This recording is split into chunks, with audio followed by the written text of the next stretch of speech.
Mine's right here. Oh, you know, I grabbed another one. Okay, we're all back here. Yeah, there we go. Do we have to do pledge again? Do we stand for We pledge may again? do that. I don't know who was here before. We'll catch up with the. Probably should. Yeah, with the National Football League.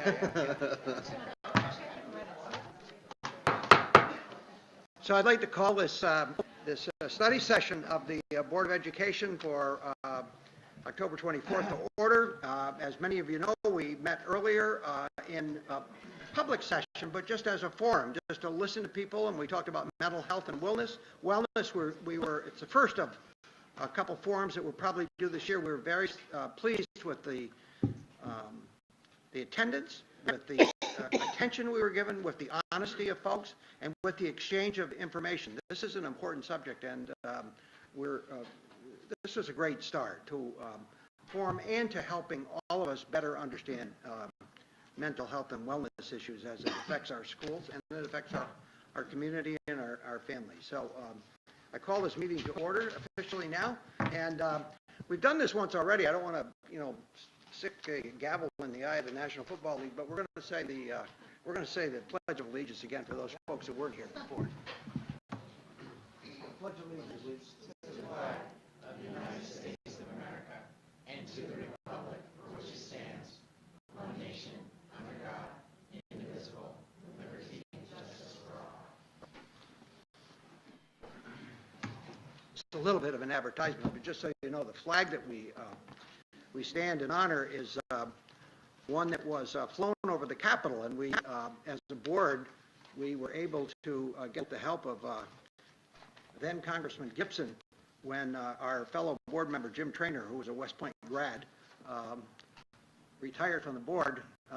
We got tired of looking at that old flag at the back corner, and we got a flag that's real, and that's not a real flag, but that's just a good reminder right at the front of the room. So tonight, as I say, we had the wellness forum. That's why we're running a little late. We have a softer agenda tonight. I think we've got flexibility to move through this. Could I have a motion to adopt the agenda? Deanna, second. Todd, all those in favor? The agenda is adopted. I should point out that our fellow board member, Christina Rajat, came down with sore throat and cold at the end of the day, sick, and we told her to take it home with her. And Bob Presley was here for the forum. He will likely be back. He has a son who's in a musical presentation tonight, and he hopes to make it back before we start. This is a study session designed for the purpose of administrative updates to the Board of Education. No public comments at the study session. Residents may attend the next scheduled business meeting. That'll be on November 7th, and or contact the board via boe@shenet.org with any comments or questions. All questions come into the Office of Public Information Officer, are shared with the board and or superintendent as appropriate.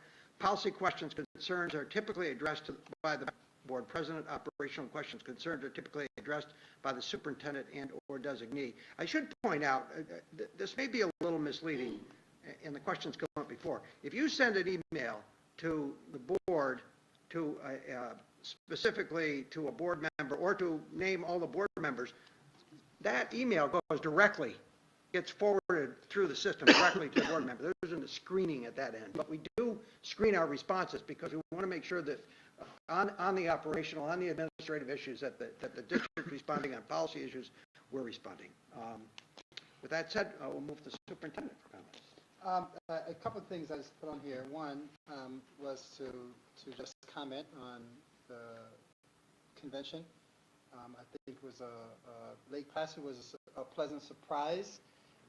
First time being in Lake Placid, but I think the overall convention was very successful. And I also want to say thanks to Mr. DeLallo for being a part of the business meeting. I'm sure that maybe he could offer some comments as well. But the main thing, this is School Board Recognition Week, and recognize that school board members get paid so much to do their jobs. We just keep adding more and more zeros behind the ones zero in front. We wanted to give a token of our appreciation as a school district to the board members, and I heard it was bad luck to open umbrellas indoors, so I won't. But this is what we call the newest version of the Shen umbrella with the nice Shen logo here. And so you're one of a few people that actually have these now. So on behalf of the entire school district and community, simply want to say thank you very much for your service, tremendous service that you do for us, not only at board meetings, but with all the respective involvements. And so please accept this as a token of our appreciation. So thank you very much. Thank you. Thank you. Gary, did you want to comment on the school board convention piece? Was it on the No, it wasn't. Just in case you wanted to. Here. I attended the business meeting, as Dr. Robinson mentioned, and prior to the meeting, I had sort of written a review on the various resolutions, one of the 27, 29 resolutions. Some were, pro forma, just minor things, adjustments, technicalities, and so forth, no big deal. Some of them were fairly significant, and to the extent that they didn't really have much of a chance to go anywhere because of various political realities. They might be considered frivolous, but I've been known to put up resolutions that didn't really have much chance of going anywhere simply because it was a principle I thought that it should be worked for, something that was worthwhile trying. But I would like to comment on one resolution that I did comment on in the business meeting. What it was a resolution that called for capping the period of time an individual who was brought up on 2030A proceedings. That's a section of law that deals with dismissal of a tenured employee. They were going to cap the period of time during which that person, waiting for the completion of the process, would receive their pay. Now, I recognize that would probably be very popular from a financial standpoint, because the amount of money an individual could be paid over that period of time could amount to a fairly substantial amount. However, there are some things, some principles that I think are worth more than money. They are principles that people have actually lost their lives for. Maybe not specifically those principles, but the Constitution and those things that are part of it. One of those things would be the idea of due process. The other one is that one is presumed to be innocent until proven guilty. In my estimation, as a matter of convenience, my fellow board members, not here, but the fellow board members that attended that meeting overwhelmingly passed that resolution despite my best efforts to speak against it. And I felt that it was selling out very, very important principles that we should never be selling out for money. And so I spoke against it, and I still think the organization made a mistake when they passed that. And I also wrote to the executive director and deputy executive director on that, and they responded. They said, well, we take our marching orders from the delegates who are at the business meeting, and that's what they said. That's what the bottom line was. Well, as a board, one of the reasons we like Gary doing this, he's provided his service for a long time at the state level, and Can't hear you, Bill. and he keeps struggling. Gary has done this for a number of years for us, and at the state level, and we always say when we actually have to vote on this every year, that Gary stands up for principles, and that's an important thing, Gary. And I saw your note to both to Tim Kremer and to Jay, the council and deputy executive director, and you were very direct as to, I know you did this, I know this was done, but this is the principle I'm standing on, and I'm proud to be part of a board that stands up on principle, and sometimes principle has to trump convenience, and that's, I think, the argument you were making, so thank you. So we'll move on to the study session. We'll start with Character Education Award recognition. Becky Carmen's coming back up. She's spending a lot of time with us. Some pictures that are going to be up there behind me, but can I have the following individuals come up here if they are here? Susan Van Gallen, Lori Kramer, Gina Monasano, Marcy Bull, Marianne McAllister, Shannon George, Maria Carson, Christina King, and Sean McClure. Did I pronounce it right? Yeah. Can you just go down one of them? Doesn't matter. You guys can come over this way. I know you don't like being in the spotlight, but come on over. Come on over. Come on over. Some of you can come over here if you want, on this side. So, come on over. One more over this side. All right. So tonight we are honoring or recognizing these individuals who have been nominated by Katie for the Character Education Recognition Award. And I just want to read a little bit of a blurb here. Along with Captain Youth and Family Services, these employees help serve over 11,823 meals and 17 feeding sites throughout Saratoga County this summer.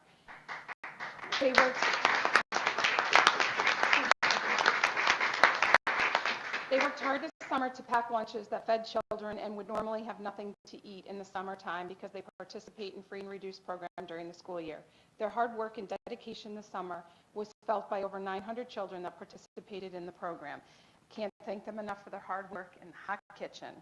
Attached are some pictures up there that you will see, or above me are some pictures, and just a couple statistics that that Katie shared is they packed over 15,590 slices of bread, 2,378 pieces of pizza, 11,823 cartons of juice, 11,823 cartons of chocolate milk, 1,649 bagels and cream cheese, and 2,502 peanut butter and jelly sandwiches. And it's a lot of work that was done. This was the first time that we were able to offer the program this summer, and it wouldn't have been possible if it wasn't for, the staff. So thank you so much, you guys, for all that you did this summer to make this happen, and I'm sure the students and the families really appreciate that work as well. Great job. Thank you.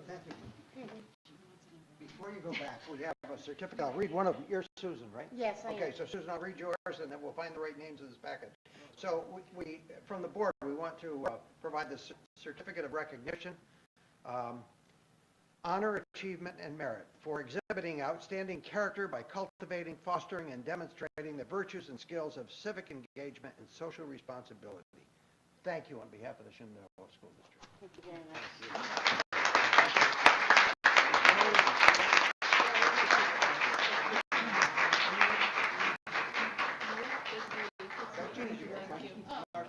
Nope. Marianne? Nope. Marianne? Nope. Okay. Shannon? Nope. Maria? That's me. That's me. Thank you. And I'm Sean. Thank you very much. Thank you. Thank you so much.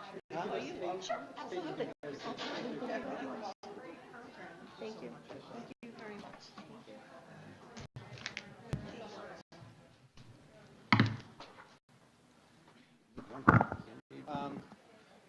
Again, thank you very much, Katie and her ladies. Do a tremendous job every year making sure that our students not only eat during the school year, during the summer.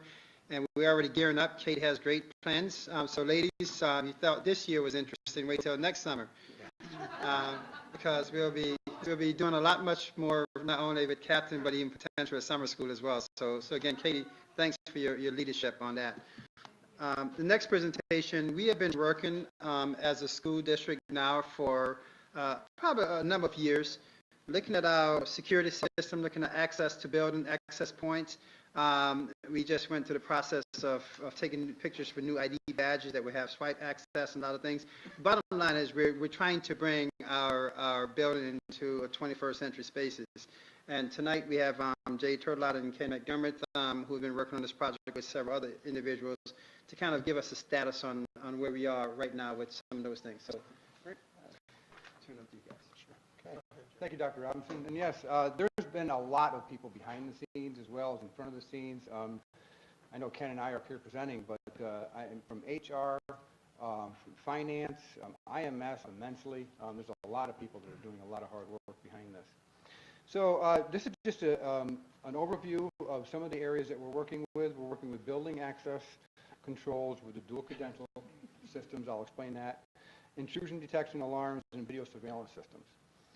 So on the building access side, and this is for all district buildings, the access levels is a profile of a staff person. So that's tied to their title and their location of how we're going to design those access levels within the dual credential area. So a person will have a picture ID or a badge or proximity card, what they actually are, and then a PIN number. So when they come up to a network access pad to an entrance, they'll have to swipe and then push in a PIN number, and then the door will open.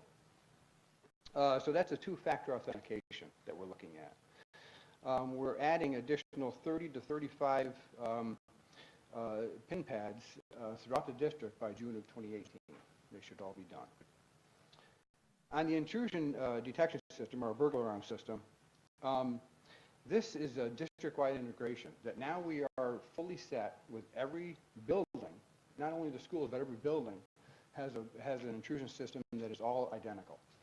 Not only that, is that also when there's an alarm or an activation, when that gets reported to the security's cell phones now, we used to use a digital pager, a numeric pager, that goes to a cell phone with a text message printing out the exact location of the intrusion.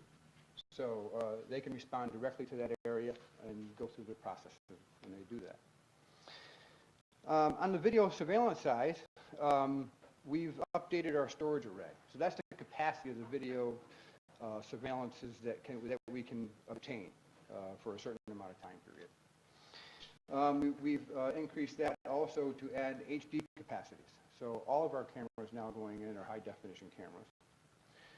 And for additional cameras through this project, which we're calling project number 4, we're focusing in on playgrounds, loading dock areas, parking lots, athletic fields, so on and so forth with those areas. And we're reaching those by what we call a pan, tilt, zoom camera. So that can actually do it that it can move in every direction and it can zoom in onto a location. Okay, with that, I'll let Ken take. Thank you. So to make life a little bit easier for Jay, because there's different databases, each person has to get an access control defined by their location, their position in the building. So in order so that he doesn't have to manage each individual person in the district, we're working on an integration with WinCap, which is what we refer to as our gold standard for staff demographic data. So through this integration, we're getting the information about who's in the system, where they're in the system, what their access needs to be, when it needs to be. We're then pulling that into OnGuard, and then based on those positions where they work and the title of the position, they'll get access to certain buildings. So this is an automated process. OnGuard is security software. For the access control, yes, for people to be able to gain access to the buildings. And then building on that, we're looking at, we really want people to have their IDs on them all the time. So we're looking for additional ways to be able to leverage that. So one of the ways that we're doing it at IMS is we're also going to integrate the ID for printing. So one could print a document from their computer. It basically goes up onto the network, and it sits there until that person goes to a device, uses the RFID to authenticate on the device, and then it prints in real time. That does a lot of things for us. It allows people to print securely, and it also allows us to grab that data about who's printing and how much and whatnot, so that we have some metrics on that. So, but it's all part of that data integration piece. So even with printing in the classroom, because I noticed at the tech labs that the kids use those printers there to print out, so it would just be the teacher swiping the...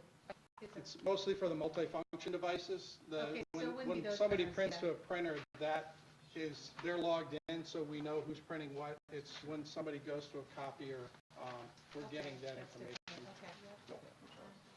So, yes, Gary? I can see where all of this helps us make sure those people who should have access to the building have access, and makes it a little more difficult for don't belong here to gain access, except if they really, really want to get in. What have we done to harden this place so somebody who really wants to force their way in has a hard time getting in? Well, in that aspect, I mean, with our door hardening devices that we have put in, there's different hardware that's installed now on the doors that make them a little bit more, I don't want to say burglar proof, but I mean, still we have to keep along the same lines as a school setting. But that we have that aspect onto it, and we do have most of the doors are manned by an aide where you have to check in and sign into the building. With this integration piece, and with us getting on, and Ken mentioned the OnGuard system, that's our security network computerized system that we have. It has different capabilities where we can actually lock all doors in an emergency situation with one swipe or a push button system. So that increases security as well. So like in the situation, was it yesterday in Saratoga where they did the lockdown? If that situation ever occurred here, you could lock down all the schools just like that. External doors. External doors. External doors. And I can say when they had the incident at Boston Spa, their newer school there has that capability now, and that was instituted. So that's where we're moving towards. We don't have that right now as we speak, but that's where we're going. I think another piece of that too is that as we move to using the cards and the pins, we move away from using keys. And the keys are really the weak link in the chain, because if somebody leaves, we can disable their card. We can't virtually disable their key if they have a physical key. So pulling those keys back and using this technology will help as well. But the nice thing about the card and the pen is if somebody has their card stolen and don't realize it, they still can't get in. Yeah. Click of a mouse. Yeah. We still haven't stopped anybody from who has a weapon from shooting their way into the Jerry, building. you know what, unfortunately, I hate to say it, and I don't want to say it on the microphone, but if that's the case, I mean, what do you, other than building a bunker, what can you do? I mean, that's the sad reality.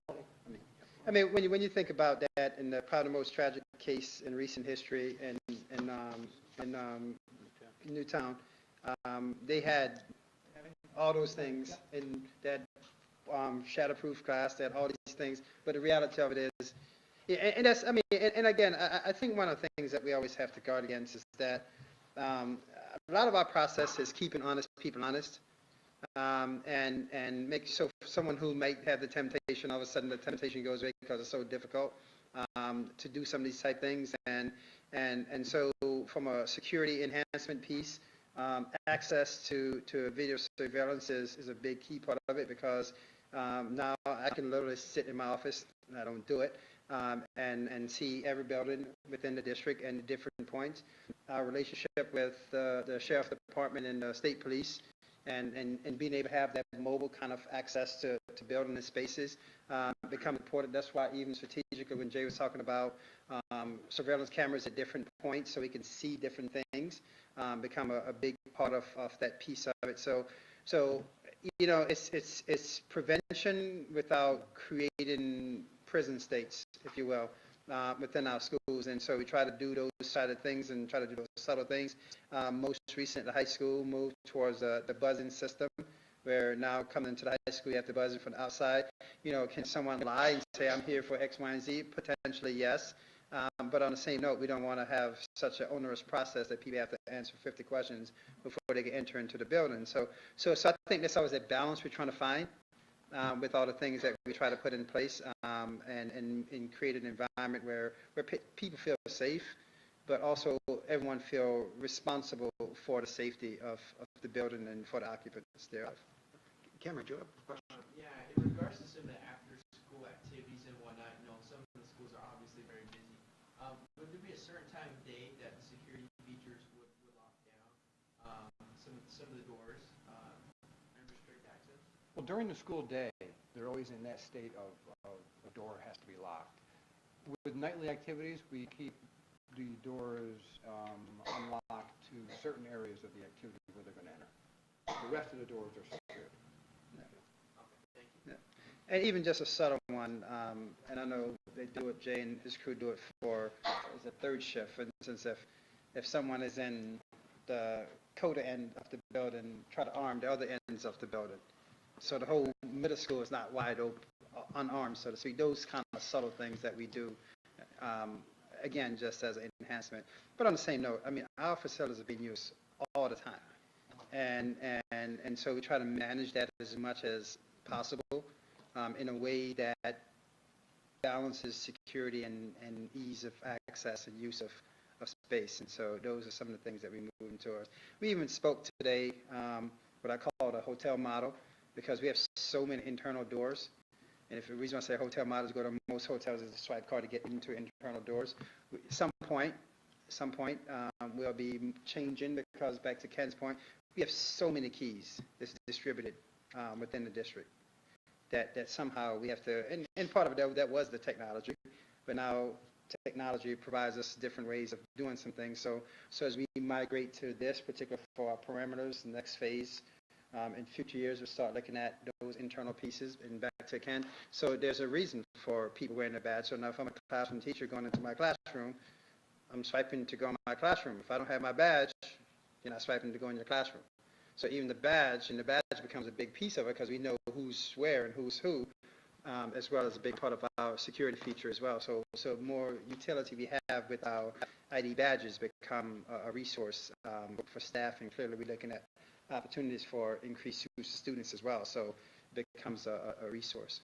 So this is just to give the board a taste because we're transitioning as we speak with a lot of these things, and you probably have seen some of the transitions already when you try to enter buildings and those kind of type things. And we try to have things to be subtle, that they're there, but you don't notice unless you're doing something wrong when somebody come and say, I think we just caught you on tape, red-handed there, and sometimes you don't know where the cameras are or cameras aren't, for a reason, for good reason, because we don't want to publicize everything and everywhere because people then figure out how to game the system, so to speak. And the phone component, what was that, is this the next stage where we're going to revamp? Yeah, and the capital project is being proposed, a function of that. No, this is ongoing from other projects and our internal funding. The next capital project is to try to integrate phone with this system as well. So, because right now, if you make a phone call from the district, it goes to one number, and that becomes problematic all the time, and you're not sure who's calling from where. But this is how the system was designed 20 years ago, probably, or longer. So we're looking to modify that as well and tie that into our security access, even how we send messages and communicate message out, all calls, and those kind of things becomes much easier when we have a much more integrated system. Even with this, one of the things, they've done this sort of thing in most already. And one of the things they had to do was through education of the staff. Don't have somebody, use your card in and have somebody walk in with that. Because that's always the possibility. You have to know that person, but they really should be doing it themselves. But relative to turning the place into a fort, that's an extreme. There are ways to harden the place without making it. It's subtle. But more importantly, it isn't that you're really going to keep anybody out indefinitely. The point is that the insurance carriers will say, the point is to slow them down for 60 seconds or 90 seconds. Because when you combine that with the technology that we now are going to have, gives people a chance to respond. It could make a big difference as to whether you stop them cold before they do any injury, because you can get people to where they need to be to respond, and get the rest of the people out harm's way and protect them. So it's, it's not like we're building a fort that's going to be impregnable. It's not. It'll never be. But a relatively small investment of some level of toughening, hardening, that isn't apparent, could make a difference. That's a good point. No, it's good. No, it's a very good point. Yeah, and I would say just, we can, the hardware and the technology are going to, I don't know what the bill was 20 years ago for keys, Jay, because you look at those things. When somebody leaves, you lose a couple keys, all of a sudden you're rekeying a whole bunch of stuff, you're paying a lot of money. The other side of it, though, is something you referred to, Oliver, which I think is really a strength. We saw on opening day of school, every school that we went to visit, there were two sheriff deputies. We weren't sure if we were following them or they were following us. But they're in our buildings. They know our schools. And we had an incident the other morning at 4:30 in the morning, and two sheriff deputies ended up at two children's houses following up on an issue. There's no one single answer, but clearly having that support, having that collaboration with the sheriff's department, with the state police is really a big deal. Yeah, huge difference for us. Thanks for your work. Sure. Thank you. Thank you. So we'll transition from hardening our buildings to showing how buildings are used all the time during the summertime. Softening our hearts, let's do it. So we're pretty fortunate as a system to offer a lot of programming services to our students over the summer. You hear Dr. Wood talk about that this place is a pretty vibrant place during the summer months, and we just want to share that with you as a part of our annual update to the board. We do this every year, but I think it's something important, not only for the board, but also for the community to know that we have more kids here in the summer than most school districts have kids doing summer programs. So when you really think about that, that's what we want to do. And I'm going to do a shameless plug before Elizabeth does it and shame me. One of the things that been really pushed is looking at summer school transportation and summer school food services. So we're looking at those plans right now. That's why I mentioned to Katie, her folks might be surprised what they might be doing this summer. And transportation is one of those areas that we want to look to. So Elizabeth embarrassed me with that before, so I want to get ahead of it so I can seem like I'm a champion for it in the public. So thank you, Dr. Wood. You are a champion for it, I know. It's fantastic. I appreciate that support. So honestly, the best people to hear from are the folks who have run the summer programs, and I know the board is aware of the different programs, so I will leave it to each individual who is in charge of the program to give a brief highlight of what the experience was this summer. So we'll start off with Scott D'Ambro, Summer Literacy.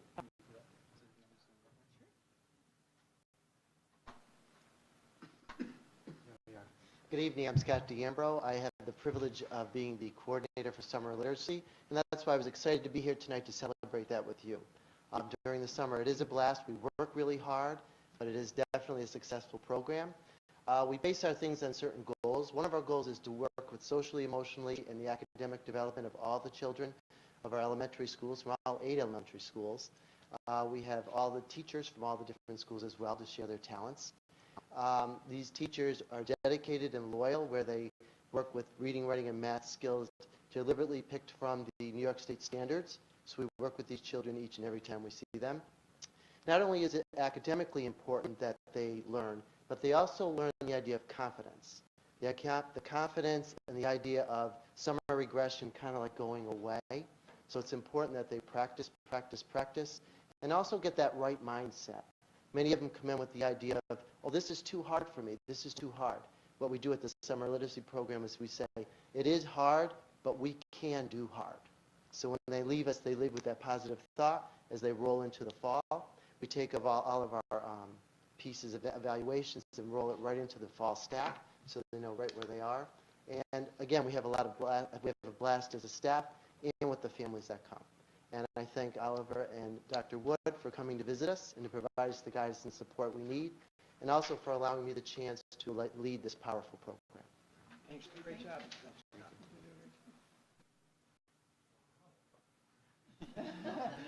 You're up, Adam. Yes. Name is Adam Sweet. I am English as a new language teacher, formerly English as a second language. Our program has grown a lot over the last 10 years. 10 years ago, we had 2 teachers, maybe 16 to 20 students. We are, this past summer, we had, I believe, 96 total. Is that look at that? No, 93, sorry, okay. But we have grown exponentially, mainly because Clifton Park has grown. The international families have just blossomed. So we are servicing those kids, and we focus mainly on reading, writing, listening, speaking, but reading and writing takes precedence. I piggyback with Scott with his program. We shared transportation, which is very key. If we didn't have transportation, then a lot of these students would not be going to a summer program. They would not be retaining the skills that they learned during the prior school year. And when they showed up at school in September, the teachers would be like, there is a problem with these students. They might not speak English during the whole summer, but they come to us for 1 month, and they are surrounded by peers, and they speak English, and it sets them up for success. And please support the program in any way that you can. Thanks. Can I ask you? Yes. So how are the kids selected? Is this a self-select? Is it a nomination? Open, Is right. it open? There's a state test to test into the program, but we offer the summer program to anybody that we can get to come. Into the NL program. Yes, In yes. the email program? Yeah, Yes. exactly. Yes. That's what I was asking, yeah. Thank you. Thank you. And on the saxophone? Oh, no. Either way. I'm a little less nervous when I have a saxophone in my hands. Good evening, Frank Roselli, summer school principal. First, I would like to acknowledge summer school assistant principal Jennifer Lee Alden, who's here tonight. The second thing I want to mention is the 6 o'clock conversation that was had this evening. I heard a number of people comment about the importance that non-instructional staff play in addressing students' needs, and I want to extend that thought and philosophy and congratulations to the summer school non-instructional staff who pointed out a lot of things that we would not have seen had they not been adept and really involved and know the kids well. So it made a big difference in us identifying some pretty severe socioeconomic need, which then led to some positive interventions that helped kids succeed. So I thought that was a really important point that was made earlier. Some of the basic or some of the noteworthy accomplishments of summer school. 7 seniors graduated, so 7 kids achieved the high school diploma who otherwise would not have. There were 136 Regents exams passed, so 136 instances of credit recovery in that vein. 256 instances of either earned credit or recovered credit, which again, that's a big number, and results in students not sitting in classes in future years, which would lead to graduation. And I wasn't going to mention transportation, but since Dr. Robinson opened with it, one of the most critical things Jennifer and I walked away from this summer experience with was I think we missed quite a few kids who could not get to our program because we did not provide transportation. Obviously, summer school students are comprised of a variety of different types of kid, but there are quite a few, no surprise, who have socioeconomic challenges. And so it's pretty critical that we try to find a way to get those kids here to our program. We know that families struggle financially. We know sometimes that's a two-family home, a two-parent home, a one-parent home. Either way, those parents have to get to work or they don't have the means to get the kids here. So I think we could do an even better job if we can make that happen. Thank you. Thank you. Great job. Thank you, John. Was there no transportation? Not for secondary summer school. Good evening. I love when you come up here in the shop. I'm here to talk about our summer school special education program. Mr. Ricci was not able to make it, so I will be very brief. But we had another successful year. As you may recall, summer program for students with disabilities is something that is available to students for whom we determine that they are at risk of substantially regressing. So it may take a typical student 5 to 10 weeks to catch up on the skills that they miss after being out of school for the summer. It may take some students with disabilities much longer. So they need that time in the summer to maintain the consistency of their skills. And that decision is made by the Committee on Special Education. We do try to have fun in the summer. We have field trips, and we have some community events like an ice cream social that Stewart's is very generous in donating. We have a barbecue, and that's also an opportunity for our students in the older programs to come down to our elementary program and work on their skills and also have that social piece. So that's special. Yes? Isn't there like a 5-1 something or other, as in 15-1, 12-1, and so forth? 5 to 1 is the ratio for resource room, but because our summer program is just for students with disabilities, we don't have resource room with that program. We do have special education supports in summer school. So if a student needs to go to summer school for credit recovery, we do have special education support there, and they may receive some resource. So, Michelle, is it fair to say then that these are more of our more intense self-contained programs that Yes. transition in the summer? Yes, it's Okay. it's pretty much assumed that a student in a special program will require summer program, especially students K through 5 and even that middle school age, to maintain the consistency and keep working on that social development. Yep.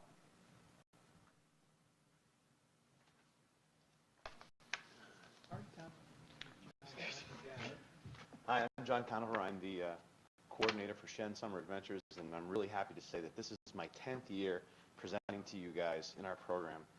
And as I've seen all of our kids grow, all of our students grow, personally, a lot of people at this table, I've seen your kids grow up. We've seen our program grow as well. And you can look at our numbers. I mean, we've hit the highest point we've ever had at Shen Summer Adventures. Dr. Robinson and I were kind of on the same page in our thinking, because he's right.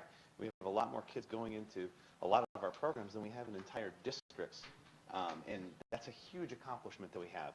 I think these great numbers are due to a couple of things. I think at number one, of course, we have a great online registration program, which is easy for parents to register kids. But I think more importantly, I think we have some very creative individuals that have designed these programs here, right, as our Shen teachers. And they're really on the pulse of what kids want and what kids need. And to the point where now I'm getting phone calls from other organizations, Girl Scouts and all these different places saying, what are you guys doing right? Because you have all these people coming to your school, and it's just a wonderful thing to sit, they say, can you help us with this? How do you design a program that deals with forensic, science or something like that for, one of these programs? So I think it's a real testament that our program is run by some great individuals that really have helped it. And, I was doing a little reflecting about our programs and all the great things that we offer. And if you'll bear with me for just 20 seconds, I'm going to be brief, but just the fact that we can bring 1,461 kids back to Shen in the summer to learn things like chemistry, biology, physics, earth science, drawing, painting, sculpting, robotics, acting, singing, playing instruments, cooking, baking, Photoshop, rocketry, sports, health, woodworking, survival skills, learning foreign languages, and team building. I mean, that's a huge accomplishment that we can bring all that to the table here this summer for our program. But I left out, of course, the most important thing. That's kind of what we were talking about here tonight. Getting that connection with teachers, getting the connection with each other, building those social, emotional relationships with kids among themselves to kind of, as we were talking about, build a better community. And I think that's kind of where it starts, and that's where the kids have the most fun and enjoy themselves with such great programs. John? Yes. I'm sorry. Oh, sorry. I saw the enrollment, phenomenal. How many people does it take to do that? Working in the program, carrying it out. Staff. We have probably over 100 employees right now, almost 100 employees. All teachers, workers here at Shen, at every different level, coming back in the summertime to do this. And the nice thing is you have students. That's what I was going to say. It was the students that really made, when you walk in there, like that art camp, those kids are so engaged with the little ones. It was just, that was just heartwarming. It's wonderful. A wonderful array of to see student those volunteer kids. CITs that come back and give back. Kids that have gone through the program, kids that have seen, that they were once campers, they were once the person that was having fun, and they're giving back to the program and doing their best. And we foster a great counselor and training relationship. So at every level, it kind of helps our program get better and better. And it's like I said, we've seen it grow to what it is, and I think it's been extremely successful. I think sometimes we overlook the fact we talked about academic regression, those kind of things, slipping back on the things we measured. There's social regression in the summer as well, too. Right. There's a withdrawal kind of thing. So Exactly. I think this is an exemplary part of our program. Thank you. Thank you very much. Great Thank job, you. John. All right, You do a thank great job with that. Thank you. Thank you. So I did observe there's other programs too that are on the campus. It's like Camp Invention, but you don't coordinate with those. Camp Invention was Well, you do. Yeah, Camp Invention is part of Shen Summer Adventures. Yes, it is.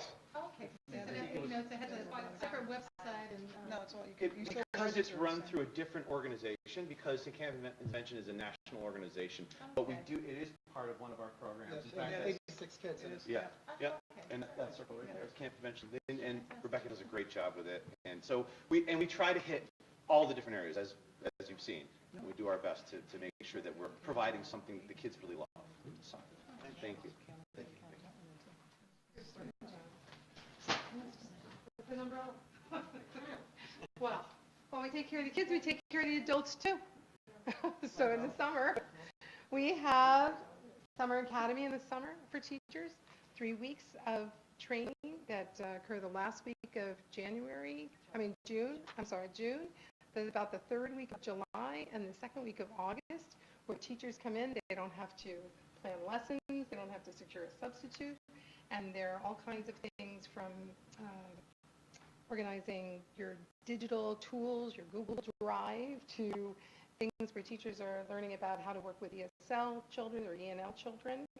Michelle just mentioned that to me just a few minutes ago. And so it's a time where they can enrich themselves as well as increase their skill level and be together also to do some planning. And they have, like there's a period in between classes. If they take a class in the morning and a class in the afternoon, they can have lunch together, which is also a nice thing. So that's the Summer Academy. It's our 6th year of doing that this summer. And then the other piece is that there are a lot of teachers on campus. You'll see a lot of times the SIL is totally booked in the summer with people working on curriculum, going back, revising and editing and shifting the curriculum, looking at the standards and making sure that our assessments are aligned with the standards and that the teaching practices that are going on and the learning experiences for children are in alignment with all of that, from the standard to the assessment. So a lot of assessment work has been done over the last 2 or 3 summers where we've revised our assessments based on best practices. We have a quality design for assessments for Shen that we've been practicing and using.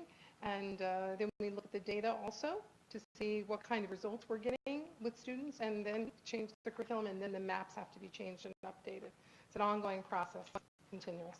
So that goes on a lot in the summer. And also anybody that is getting a new digital tool in their classroom has specialized instruction from either John Bullington or Gail Petrofessa to work on how are they going to roll those tools out within their classrooms. So a lot goes on here in the summer. It's very busy. So adults do. And I'm so glad that we got the benefit of John's group this year, because opening day, you remember, we had the theater group perform for us, and it was absolutely spectacular. So yes, right? So they're all here working together. So Thank you. Thank you. you're quite welcome.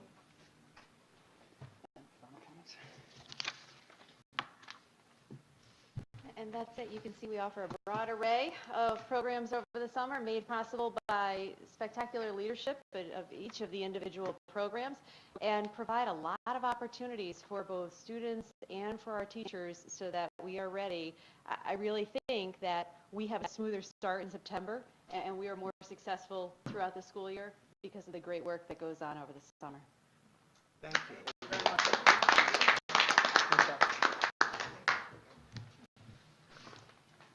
Well, we have actually, even though it's a study session, we have one action item. We have an approval of a tax certiorari resolution. Could I have a motion? Bob, second. Deanna, questions, comments? All those in favor? Motion carries. Before we adjourn, I just wanted to point out that our next meeting will be a business meeting, November 7th. We'll have a meeting, I think it's actually, the following meeting will be a study session the week of Thanksgiving on Tuesday, November 21st. We'll be absent on the 21st. Okay. So, could I have a motion for adjournment? Bob, second. Naomi. All those in favor? Thank you all for coming. Thank you for remembering us, too. Yes. Good job tonight, guys. Very good.